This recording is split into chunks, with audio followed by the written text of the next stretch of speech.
2절 여호수아가 여리고에서 사람을 베델 동쪽 베다웬 곁에 있는 아이로 보내며 그들에게 말하여 이르되 올라가서 그 땅을 정탐하라 하매 그 사람들이 올라가서 아이를 정탐하고 3절 여호수아에게로 돌아와 그에게 이르되 백성을 다 올라가게 하지 말고 2~3천 명만 올라가서 아이를 치게 하소서. 그들은 소수이니 모든 백성을 그리로 보내어 수고롭게 하지 마소서 하므로. 오늘 이 시간 여호수아 7장 가지고 함께 하나님의 말씀을 나눌 수 있기를 원합니다.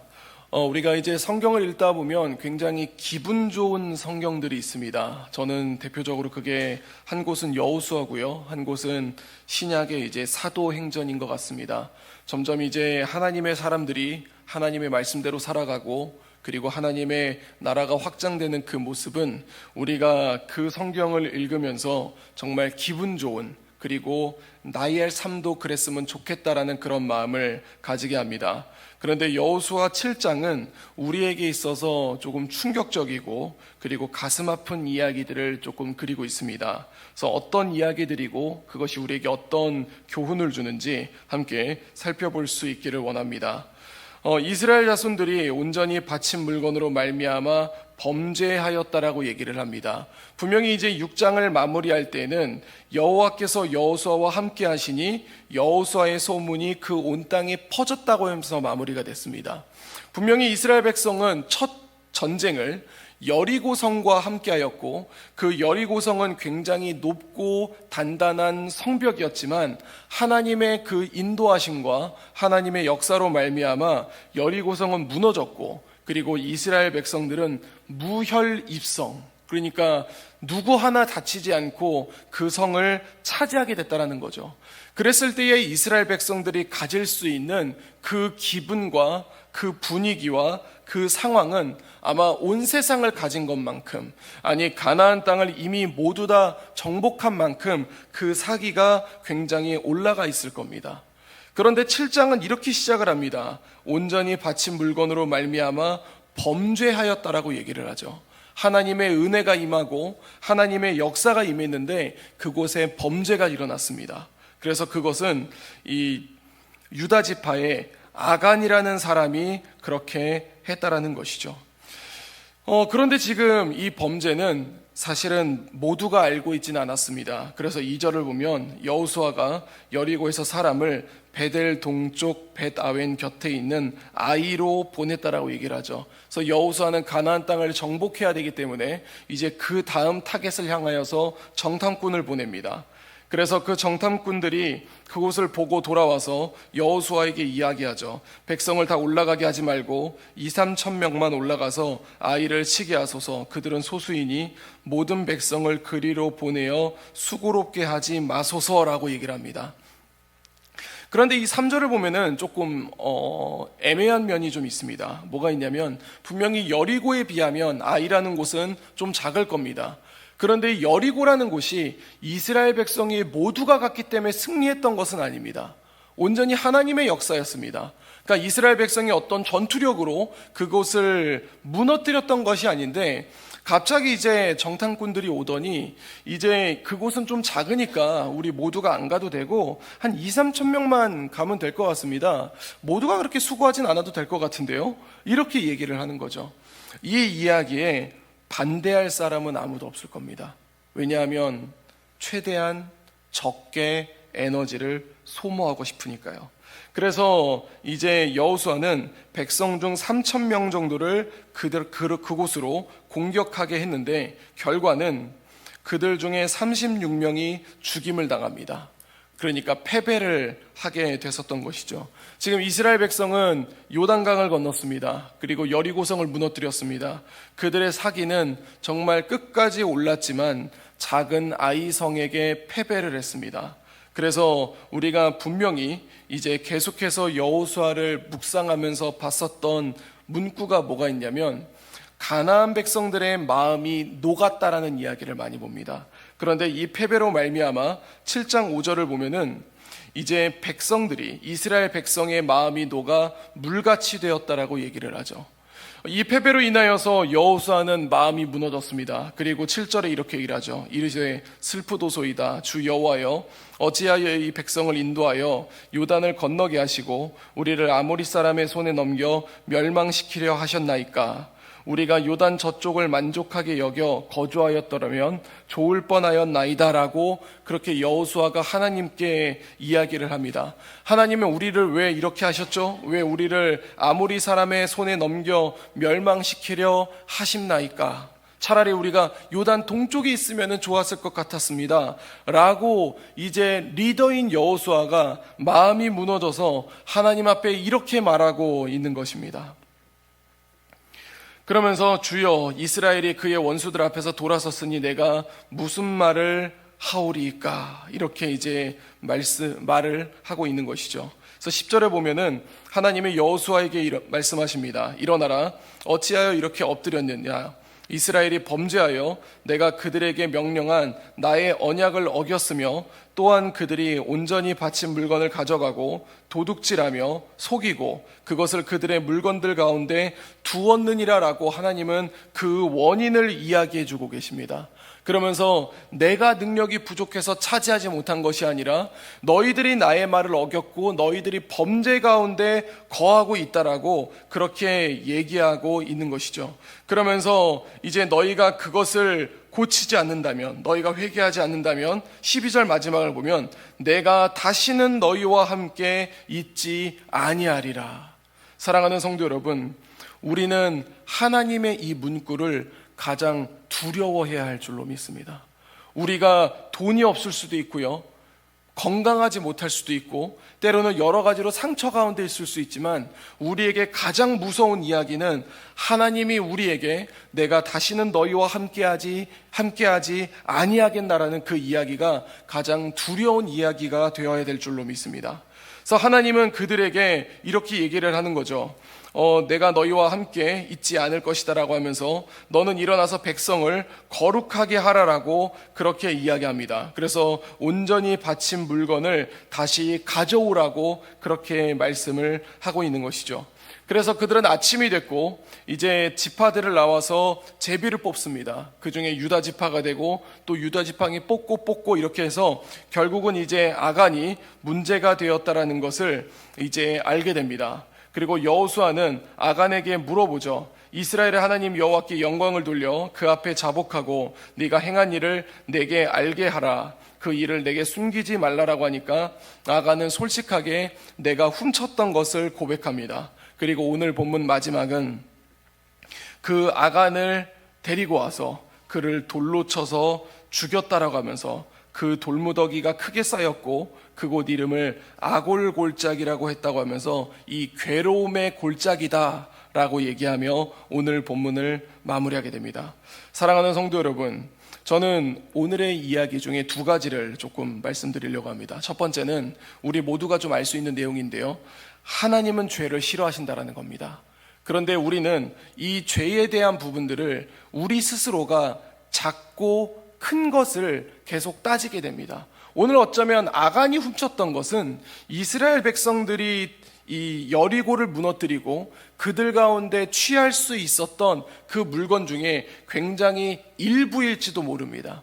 분명히 아간이 생각할 때도 훔친 거기 때문에 그냥 아예 대놓고 훔친 것이 아니라 이 많은 것 중에 요 조금만 가져가면 안 될까라는 마음으로 가져갔을 거라는 것이죠. 우리도 마찬가지입니다. 우리는 사회를 보면서 엄청난 범죄를 우리는 목격하고 또 듣게 됩니다. 어떤 사람을 죽이고 어떤 사람은 강간을 하고 어떤 사람은 사기를 치죠. 그런데 그런 부분들을 보면서 나는 저 정도는 아닌데 그래도 이 가운데 이만큼 정도는 괜찮겠지 라는 생각을 가질 수 있다라는 겁니다. 그러면서 나보다 악한 사람을 바라보면서 이 정도면 나는 그래도 양호한 편이야 라고 그렇게 여길 수 있다는 겁니다. 그런데 오늘 본문은 하나님이 분명하게 이야기합니다. 왜 하나님은 아간을 돌로 쳐 죽였을까요? 이것은 아간의 죄도 있었겠지만 그곳에 보고 있는 이스라엘 백성들에게 분명하게 말씀하고 있는 겁니다. 나는 죄를 싫어한다. 그리고 아무리 작은 죄라고 한다 할지라도 그에 대한 결과는 이 괴로움의 골짜기다라는 것을 보여주고 있는 것입니다. 그리고 두 번째는 이제 우리들 가운데에 여러 가지 성향이 있을지 모르겠지만 저는 이 부분을 보면서 어떤 생각을 가졌냐면 어떤 사람들은 자신들이 이제 처해 있는 그런 상황들을 굉장히 분석적인 것을 좋아하는 사람들이 있습니다. 저도 그렇거든요. 전 굉장히 분석적이고 그리고 굉장히 그것을 계획하는 것을 이제 제 성향인 것 같습니다. 그래서 좀 이렇게 까다롭기도 하고 제 옆에 있는 사람들 좀 힘들어하기는 하는데, 근데 이제 이게 굉장히 좋을 때가 있지만 때로는 이게 굉장히 독이 될 때가 있습니다. 오늘의 이야기를 보면은 여호수아가 정탐꾼을 보내죠. 정탐꾼을 보내고 그 정탐꾼이 보고 온 것을 가지고 그래? 그러면 3,000명만 보내면 되겠군 이라고 이렇게 마음을 가집니다. 그런데 오늘의 이야기를 보면은 참 이상한 게 있습니다. 이스라엘 백성들이 여기까지 오는 데 있어서 하나님과 함께 하심이 없던 장면이 없습니다. 요단강을 건널 때도 마찬가지였고요. 그리고 그 정탐꾼이 라합이 있었던 그 라합의 집에 거할 때도 하나님은 함께 했습니다. 그리고 여리고성을 무너뜨릴 때도 하나님은 함께 했던 것이죠. 그런데 어느 순간 지금 이스라엘 백성들의 모습 가운데 하나님이 함께한 장면이 없습니다.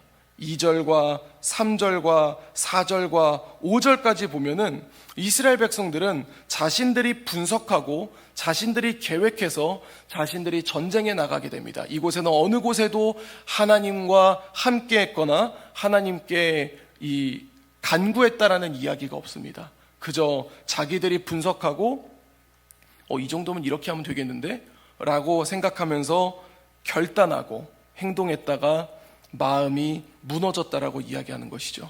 이것은 우리에게 어떤 것을 말해주고 있냐면 우리에게 있어서 분석하고 계획하고 이것은 굉장히 중요할 수 있지만 하나님과 함께한 것이 아니라면 아무 소용이 없다라는 겁니다. 그래서 우리에게는 하나님의 함께하심이 필요합니다. 주 안에 사랑하는 성도 여러분, 우리의 삶 속에 있어서 하나님과 함께 하심이 필요할 줄로 믿습니다. 이제 오늘 하루가 시작됩니다. 오늘 우리가 굉장히 가져야 될 것 중에 첫 번째 하나는 내 가운데 죄가 없어야 된다라는 하나고요. 그리고 두 번째는 그냥 단순히 내가 죄와 멀리한다로 만족해하는 것이 아니라 내 앞에 일어나는 모든 순간순간들을 하나님과 함께 해야 할 줄로 믿습니다. 그럴 때 우리 가운데에 정말 하나님의 사람으로서 바르게 설 수 있고 또 내가 주님을 경험할 수 있으며 그리고 주의 나라를 이루어갈 수 있다는 것을 마음밭에 새기며 오늘 하루도 우리의 각자의 자리에서 하나님의 이름을 높일 수 있는 그런 우리 재건부평교회 모든 성도님들이 될 수 있기를 우리 주 예수 그리스도 이름으로 간절히 축원드립니다. 기도하겠습니다. 이제 오늘 받은 말씀으로 함께 기도하겠습니다. 아무리 정탐을 했더라도 하나님과 함께함을 잊은 이스라엘 군사들의 패배를 잊지 않게 하소서. 우리도 삶의 모든 순간 가운데 하나님 없이 달려가고 있는 부분이 있지는 않은지 살펴보게 하소서.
이제 개인의 기도 제목을 가지고 하나님 앞에 기도하시기 바랍니다.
수고하셨습니다. 오늘도 하나님의 인도하심 가운데 승리의 하루를 보내시는 우리 재건부평교회 모든 성도님들이 되시기를 주님의 이름으로 축복합니다.